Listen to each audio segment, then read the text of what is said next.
Mitchinator Survival. It's been raining all day, absolutely downpouring just a few minutes ago. Let's see if we can make a bow drill kit. Stay tuned. Okay, so this section of the woods is predominantly pine. Now what I'm looking for is a dead standing sapling that didn't make it. That one might be a good one right there. See how the bark is falling off? You can see the sapwood on the outside. Let's give it a shot.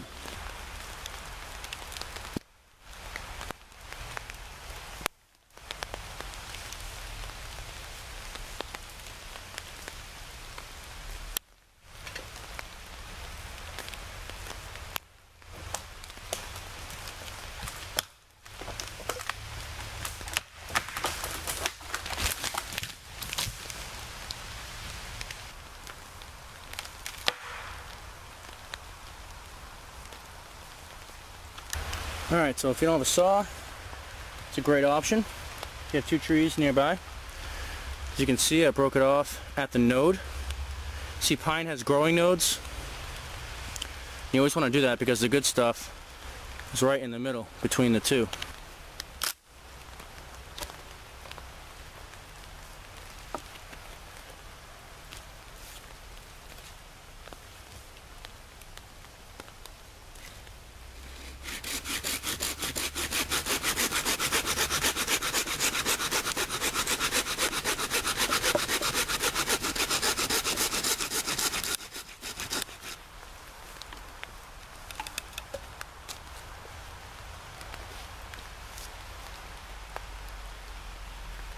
I'm going to go in half with this.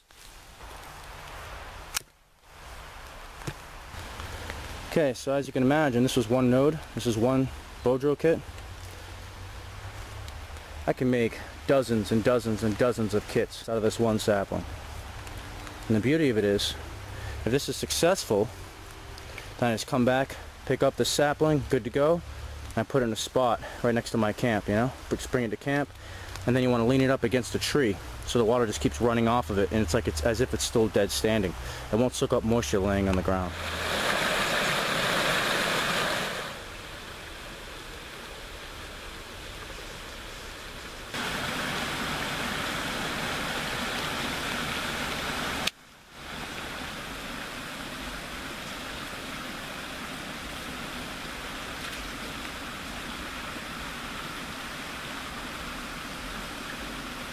Alright, there's the two pieces of pine I just gathered.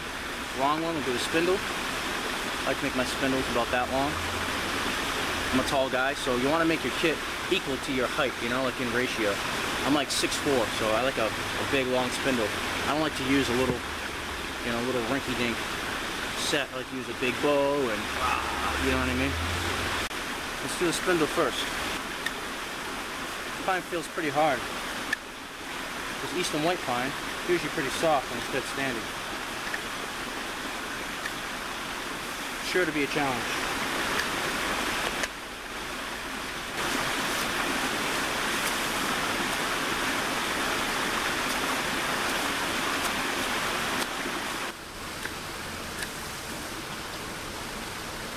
This wood is very wet.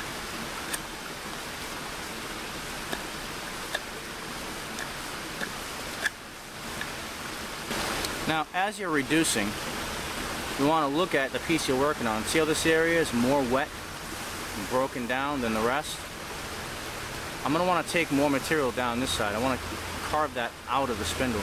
Another thing is, you don't want to have all heartwood, because sapwood is the wood that really works well, at least for pine, and actually for most woods.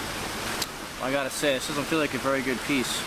There's several factors that I use to determine whether or not I have a good piece or not.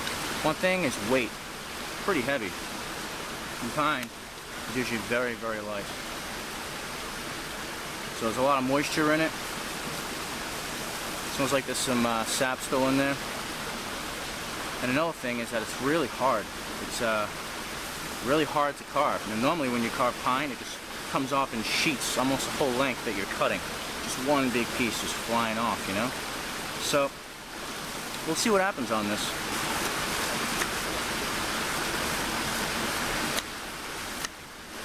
Okay, so this kid's giving me a run for my money here. We're carving it for like 20 minutes, 25 minutes, craziness. You see what I'm doing here. You can see the heartwood right here. You see how there's more sapwood on this side? So I'm slowly taking this side and I'm bringing it over. So when I get to the width, it's going to be, you know, half heart, half sap. Instead of taking all sides in equal, and then I have all heartwood.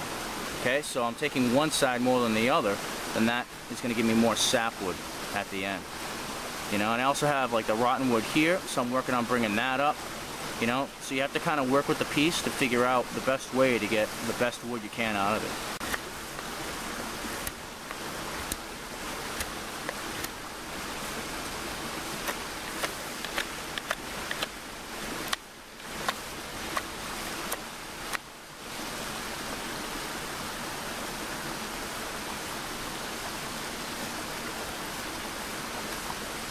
Alright, so I want to just mention that one thing you don't want to do, try to save time, is to baton through this, you know? Put your knife here, bang it all the way down. Absolutely trashes the grain. You end up with all these warps in the wood, and it just seems to be very unstable, and you always end up with a smaller piece, a thinner piece than you want. And thin hearth boards, if you're working on the hearth board, are just absolute junk. You know, you end up spinning right through them, and you know, half of it's up off the ground because it has a big warp in it, things like that. By carving it, you get a nice stable piece. Everything is just, you know, solid and hasn't been, you know, ripped apart, things like that. Batoning really ruins a kit. You end up getting one fire out of a kit. You know, you end up getting one fire out of a kit that was batoned instead of making a kit that will make you dozens of fires, right? Because it's a solid, you know, piece of machinery, you know? It wasn't just whipped together and falling apart and, you know, and all that stuff. So I don't mind taking a little bit extra time to do it right, you know?